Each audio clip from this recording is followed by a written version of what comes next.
Assalamualaikum. Today we discuss about the journal entries. In the previous topic we discuss about the transactions.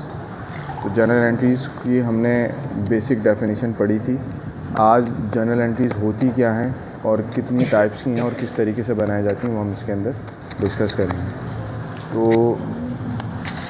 Entries का basically काम ये होता है कि जो आप लोग कर रहे हैं यानी जो आप रिसिप्ट और पेमेंट करते हैं, यानी जो आप इन फ्यूचर उधार पे, इन फ्यूचर कैश पे या इन फ्यूचर पेमेंट ऑफ जो आपने लोन लिया है, तो उसको हम किस तरीके से रिकॉर्ड करेंगे वो इस आज वीडियो के अंदर हम डिस्कस करेंगे.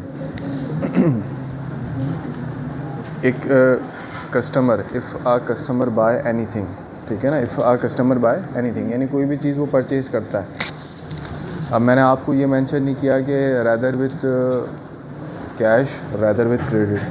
अब अगर ऐसी टर्म या ऐसी कंडीशन में कोई चीज़ ना लिखी हो तो हम उसको कंसिडर करते हैं क्या, उधार.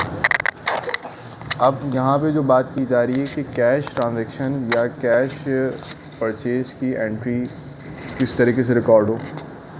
दो कॉन्सेप्ट हमने समझे, debit and credit, increase of an assets and decrease of an assets, जो हमारे पास मुख्तसर इसकी क्या है डेफिनेशन है. तो कैश की अगर हम बात करें तो कैश की या परचेज़ जो हमने कहा कि if a customer purchase anything, तो उसकी एंट्री होती है कि परचेज़ डेबिट, यानी कि वो चीज़ जो आप ख़रीद रहे हैं वो आपके पास आ जाएगी. रैदर मैंने कहा कि वो कैश पे कर रहा है तो हमारे पास से क्या चला जाएगा, कैश चला जाएगा. ये इसकी एक नकदावर है. इसी एंट्री को हम करते हैं उधार पे. इसको हम क्या कर रहे हैं, इसी एंट्री को हम क्या करते थे, उधार पे, कि वो चीज़ अब परचेज़ कर रहा हूँ मगर क्या मैं उसको अब उधार पे ख़रीद रहा हूँ. तो चीज़ तो आपके पास रहेगी, इन फ्यूचर पेमेंट के लिए आपके पास क्या रिकॉर्ड करेंगे, तो इन फ्यूचर हम उसके लिए क्या रिकॉर्ड करते हैं, अकाउंट्स पेबल. दूसरी अहम चीज़ ये कि अकाउंट्स पेबल का ताल्लुक़ किसके साथ है, ख़रीदार के साथ तो है मगर उसको हम कनेक्ट करते हैं किसके साथ, सप्लायर के साथ. किसके साथ करते हैं, सप्लायर के साथ. ये जहन में आपने रखनी है कि वो चीज़ें जो आपको मुहैया की जा रही हैं, जो आपको मुहैया कर रहा है, प्रोवाइड कर रहा है, तो वो आपके पास क्या कंसीडर कर रहा है, एज अ सप्लायर. इसी को हम अब चले आते हैं फ़रोख्तकारी में यानी सेल्स में. तो सेल्स अगर आप कैश पे करते हैं तो सेल्स हमारे पास से चली जाए, यानी जो चीज़ चली गई, हम चीज़ का नाम नहीं लिख रहे, हम सेल्स को क्रेडिट कर रहे हैं और उसके अगेंस्ट में अगर कैश पे कर रहे हैं तो हमारे पास क्या आ जाएगा, कैश आ जाएगा. इसी चीज़ को अगर मैं कंसिडर करूँ कि वो ही चीज़ जो बेची है अब करते हैं उधार पे, तो उधार पे करने के लिए मेरे पास क्या है कि चीज़ का जाने यानी सेल्स चला जाए और मेरे पास एज एक स्लिप इन फ्यूचर की मुझे पेमेंट रिसीव करनी है, किससे, कस्टमर से यानी सारिफ से. तो मैं उसको क्या नाम दूंगा, अकाउंट्स रिसीवेबल. फिर दोबारा रिपीट करते हैं कि परचेज़ का ताल्लुक़ सप्लायर से है, कस्टमर का ताल्लुक़ अकाउंट रिसीवेबल और सेल से. तो मेरे ख़्याल से ये आपको 4 एंट्री जो हैं बहुत अच्छे से समझ आ गई. इसके बाद हम लास्ट एंट्री डिस्कस करेंगे. फर्दर हम इसके पार्ट्स को बनाएंगे क्योंकि एंट्रीज़ हमारे पास ज़्यादा हैं, तो डीपली और ब्रीफली डिस्कस आपके क्वेश्चंस भी लेने. तो एक एंट्री हम और डिस्कस करते हैं कि अगर कोई सारिफ या अगर कोई कस्टमर बैंक में पैसा डिपॉज़िट करता है, बैंक में पैसा डालता है, तो उसकी ये एंट्री क्या होगी.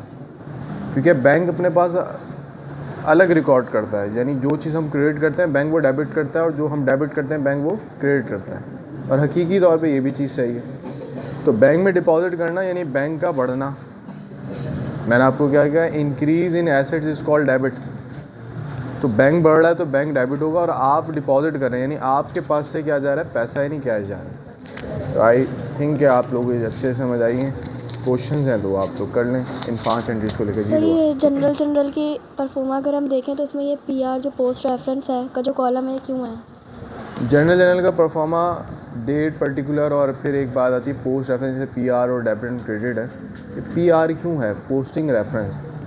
कुछ बल्कि कुछ तो नहीं कहेंगे, आपकी जो निसाब है, जो सिलेबस है उसमें तो नहीं दिया हुआ, मगर जो दीगर कंपनीज़ हैं, बड़ी कंपनी, वो जब भी कोई एंट्री करती हैं, पास करती हैं, तो एक रेफरेंस के तौर पे उस पोस्ट रेफरेंस में लिखती हैं कि मैंने इस रेफरेंस नंबर या कोई भी एक ख़ास श्रम पे वो चीज़ दी थी, जो उसके पास भी नंबर अलॉट होगा और आपके पास भी होगा. That is the post reference. यानी क्या कि चीज़ को देना, रेफरेंस क्या लगा रहे हो, वो कोई कोड हो सकता है, वो कोई नंबर हो सकता है, तो ये सारी इसके अंदर चीज़ें हैं। नेक्स्ट क्वेश्चन किसी का है तो पूछें। हम जनरल एंट्रीज में अकाउंट्स पेबल और अकाउंट रिसीवेबल को पहचानेंगे कैसे? जनरल एंट्रीज़ में अकाउंट्स पेबल और अकाउंट रिसीवेबल को पहचानेंगे कैसे, क्वेश्चन है और वैलिड क्वेश्चन है कि ये पता कैसे चलेगा। मैंने आपसे कहा कि आपने एक चीज़ देखनी है। अच्छा, कुछ एंट्रीज़ जो आपकी किताब में भी आपने क्वेश्चंस किए हैं कि ऊपर एक्स एंड वाई जेड इन तीनों ने कोई चीज़ परचेज़ की थी, अब वो पेमेंट कर रहे हैं, तो आप पे कॉन्सेप्ट क्लियर करेगा, that's refer to the account payable.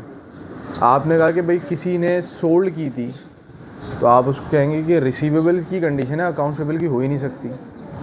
तो ये इसकी एक टर्मिनोलॉजी है कि इसको आप इस तरीके से आइडेंटिफाई कर सकते हैं। ठीक है, नेक्स्ट क्वेश्चन। कोई ऐसा वर्ड एंट्रीज में जिसके लिए हमें इजी हो जाए एंट्री समझने में कि ये अकाउंट्स पेबल है या यहाँ पे कैश की बात हो रही है? देखें, कैश तो कैश लिखा जाएगा, कैश के लिए तो हम कैश लिखेंगे। और अगर आप कहती हैं कि भाई क्या चीज़ है कि जो हमें आइडेंटिफाई करे कि ये कैश है या अकाउंट पेबल है या जो भी है, तो उसके लिए आसान सा तरीक़ेकार ये है कि जो एंट्रीज़ ना समझ आएँ उनका पीछे रेफरेंस होता है, क्योंकि एंट्रीज़ हम बनाते हैं डेट्स वाइज। अगर 3 को कोई चीज़ परचेज़ की है तो 7 या 8 को उसकी आप पेमेंट भी करेंगे अगर वो उधार पे। और ज़रूरी नहीं है कि सिर्फ वो एक ही ट्रेडर हो सकता है कि वो ताजिर बार बार कोई चीज़ परचेज़ करे, फ़रोख्त करे या निकाले, ये सारी चीज़ हो सकती हैं। ठीक है, नेक्स्ट क्वेश्चन। हम बैंक में पैसे डिपॉज़िट करते हैं, हमारे पास मैसेज आता है क्रेडिट का, हालांकि बैंक में पैसे डिपॉज़िट किए हैं तो वहाँ वो डेबिट होना चाहिए, तो क्रेडिट का हमारे पास मैसेज क्यों आता है?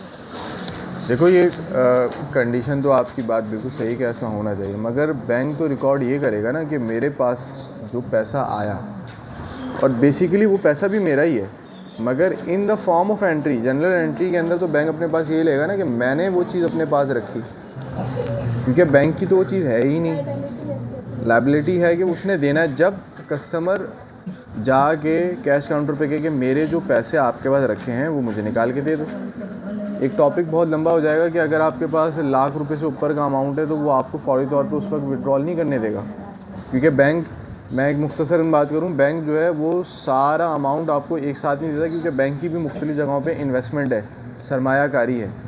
ठीक है, तो ये इसका आपको एक मुख्तसर जवाब है। और कोई सवाल?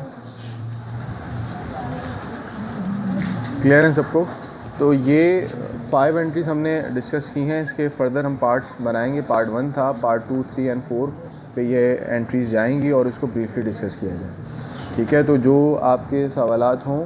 अच्छा, आप एक सवाल लेना चाह रहे हैं, गफूर को माइक पास करें ताकि वो सवाल ले।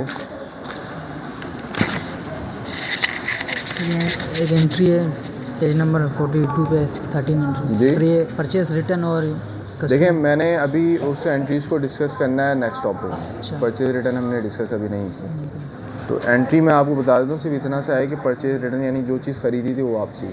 उन एंट्रीज़ को हम जो क्लास होगी नेक्स्ट उसके अंदर डिस्कस करेंगे। अभी 5 एंट्रीज़ को डिस्कस किया है, फर्दर 5 की तो फिर मुख्तसर हम बात करते हैं, तो बहुत तवील हो जाएगी, फिर उसको देखने में इशू है। ठीक है, तो आपके जो सवालात हों वो आप जो है वो सोशल मीडिया प्लेटफॉर्म पे भी ले सकते हैं और यहाँ क्लास में भी आप ले सकते हैं। शुक्रिया।